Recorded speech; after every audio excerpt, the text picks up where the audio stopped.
Hi, I'm Mara Webster with In Creative Company, and thank you so much for tuning into one of our talks today. We are a year-round talk series bringing you the best creative voices across film, television, theater, and entertainment. And today we're incredibly lucky to be joined by Griffin McIntyre, currently starring in the Netflix series Country Comfort. And the first thing I wanted to talk about was your audition and how when you first got those audition slides, how that gave you such an idea of who Dylan was as a character already and what your first impressions of him were.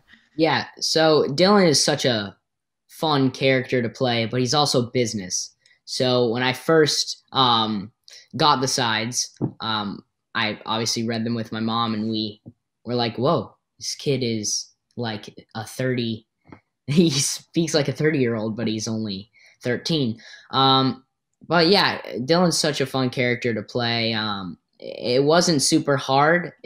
Just like the accent was a little challenging, and just like some things that he says, like some random like fancy southern things is different from what I say. But yeah. You had a dialect coach that was working with all of you on set, and what were Yeah. some of the most useful tips that they gave you in really mastering that very specific dialect for him? Yeah. So Bob and his wife, I forget the wife's name, but she's so nice. They're the best. Um, they said to keep your mouth like closed a little. So like, hey y'all, my name is Dylan. Like it's like closed a little. So like you don't want to be like that, like hey, like that, like that's American stuff, but you want to keep it closed. So that helped me a lot. It's so interesting. And what was the first scene that you auditioned with for the series when you did your first self tape or first in person audition? Yeah, so it was with Bailey, Kat. I wasn't. Kat wasn't there. I was actually in New York. But yeah, I didn't do a self tape. It was in person, and the first scene was me asking her like it was like about a Rocky Top audition or something. It's like Bailey, you're gonna be. I think it was about an audition. I forget if it was like one of the first ones or the Rocky Top one, which is one of the last ones in the series. But yeah, it was a pretty chill scene. I remember saying something about like Carrie Underwood and Sound of the Music, but they changed it a bunch. So yeah, it was pretty chill though. It wasn't very hard. It was good. And you were mentioning before that one of the fun things about playing him is the fact that he very much talks like, he's in his 30s, but he's still a kid. So how did you really think though about the places where he would be much more adult than his age, but also the places where he's still a kid at heart? So it's like sometimes his emotional response to things is still very reactionary in a lot of scenes. Yeah, I think he's a kid. Obviously, he's a kid at heart, but I feel like he wants to really be this amazing manager. So he's a kid. Like he looks like a kid, obviously, because he's short and small. But he always has like a manager, and like I'm a 30-year-old, and I speak like a 30-year-old, and like right here in the top of his head. So he always has that in his mindset and brain to think about after like um but yeah, he's a kid, so And it's really interesting watching him become Bailey's manager and the fact that he does land her auditions, he does land her opportunities, and he actually has a really good sense of how the music industry works. Do you think that he just learned a lot from growing up around the music industry and just watching everything around himself? oh yeah, for sure. The As you if you've watched the show, the family's very musical, and he has two older brothers. I think they helped him a bunch, but I don't think they're as musical as him. But yeah, just watching probably films, going to shows like Leanne Rhyme concerts. Um, yeah, just being around it all kind of helps him and influences his decisions and what he says a lot in his older life. So yeah. And because you were mentioning Leanne Rhymes, there's obviously a really great episode where you all get the chance to perform a song with her when she shows up unexpectedly at the house. And it's kind of your character is the first one to start bringing them all together into song by sitting down at the piano. So what was the journey of you all really figuring out what the musical arrangement of that piece was going to be and how you were going to all break into song together? Yeah, so this is actually a really cool story. So I was in the summer, it was like August, like late August, and we had the writers told us that there was going to be a new like cool episode before COVID hit. So when COVID hit, I think we stopped at 4, and we were about to film 5, and 5 is the one that Leanne is in, and we're like talking about it or whatever, and then COVID hits, and like the person who was going to do it couldn't do it just because she was in another country. And obviously Eddie is married to Leanne Rimes, so maybe there was like a call or two. And I remember I was on the beach actually, and my mom gets the call, and you know, she's like, Leanne Rimes is going to be your new guest star. And I'm like, oh my gosh. But yeah, it all happened. Everyone is so nice. So we kind of, it was super easy. And Leanne is just a great actor and great person, and obviously singer. So it was super fun and really cool to be here. And you all recorded a lot of the songs in advance, and then you would almost do like a lip sync version on set just because it's easier to film everything that way. So what was it like going into the recording studio and laying down a lot of the tracks when you hadn't done them on set together yet? Yeah, so usually they send us the songs and then we practice and we kind of do it during rehearsal. But recording is just so much fun. Like singing is what I love to do too, along with acting. And the guy who records the music is such a nice guy. He's done so many cool records with famous artists, and he was just so nice. And Karen was there, the creator of the show and writer, and they're all so nice. It was so fun to do. Did you have a lot of opportunity to spend time with Karen, who created the show, before you started filming? And what were some of the things that she helped you with in terms of figuring out your character, but also in knowing what the show was going to be overall?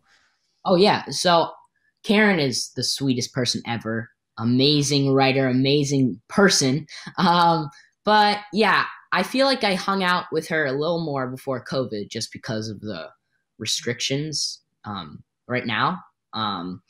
But yeah, she's the sweetest and always gives us great tips and just little, things that can influence your line and really the whole episode.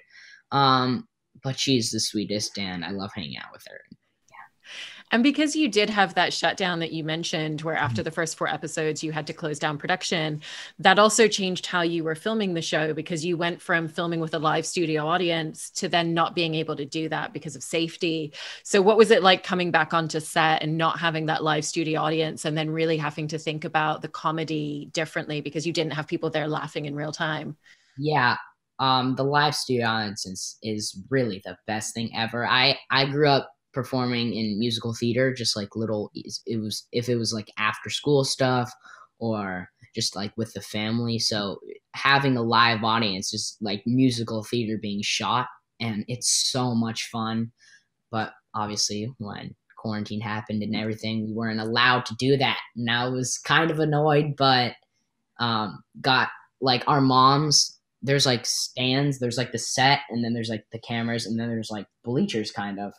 And my mom would, and a couple of other moms would just sit there and like laugh, and that was something. So, so it's like a mom track instead now. Yeah, the mom track, yeah. And because, you did musical theater training as well, was that really helpful for this character? Because this whole family are a family that oftentimes when things are really difficult, music is the way that they find of expression. Like when their horse is really sick, it's singing that helps them to express how they're feeling with each other. So did that really help you in getting into the mindset of him as a character? Yeah.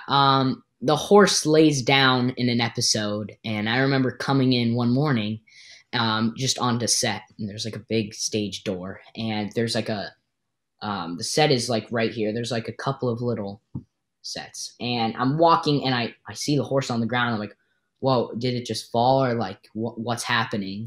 And the guy's like standing there with it, like, and it's crazy what these animals can do. It's really mind blowing. But to see a horse on the ground, I love horses. I ride horses all the time.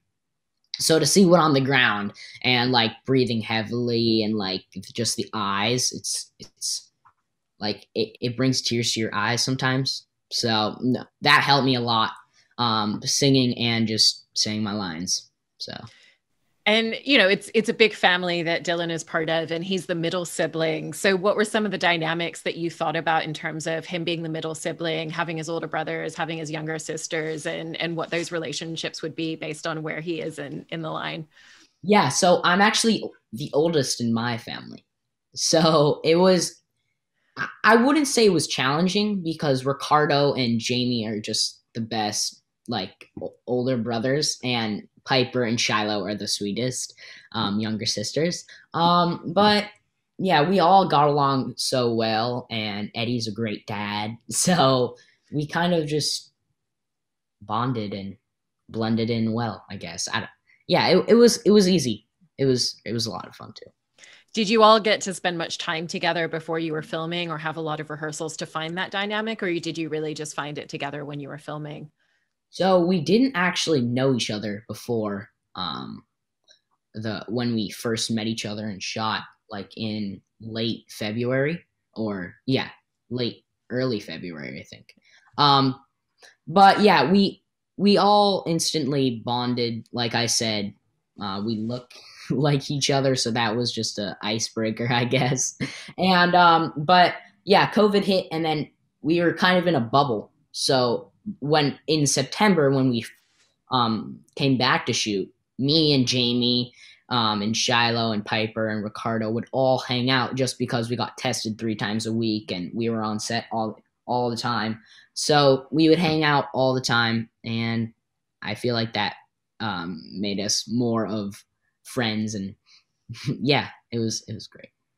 And the school that you go to is also one where there's a lot of other kids that are pursuing performing arts careers as well, and athleticism, and the school really works with you on a lot of that. How is that really helpful to you, just in terms of being around other kids and other students who are going through a lot of the same things? Like, you can share details about auditions that you've gone on and share some of your experiences, and has that really helped you in a lot of ways, being around so many other people that are doing the same thing? Yeah, so we all want a lot of. I go to school with like ballet dancers, actors, singers, like pianists, violinists, or violin players. Sorry. um, but yeah, we all want to kind of get the same thing. We all want to book a movie, book a show, play the piano in front of a big crowd. So just I feel like we all related to each other. And yeah, I mean, at the end of the day, it's just a normal school. But yeah, it's great. Just having the same, like wanting the same thing as someone is great because you get to talk about it, and you know, yeah, it's a lot of fun. My school. And with the show, I really love watching the dynamic that you create with Catherine McPhee, because, when she first shows up, Dylan really just sees her as, this is a business opportunity and this is how I'm going to become a music manager. And by the end of the series, she's really an important part of the family to all of them, and especially to Dylan. So that dynamic really changes between the two of them. So I just wanted to ask you about working with her and deciding what that relationship was at the beginning of the show, and the way in which the two of you really continued to grow that together. Yeah, like I said, Catherine McPhee is the nicest person ever. Great singer, great actor. But yeah, I feel like you have to kind of follow the script. But luckily she's a great friend, and so yeah, it was easy to kind of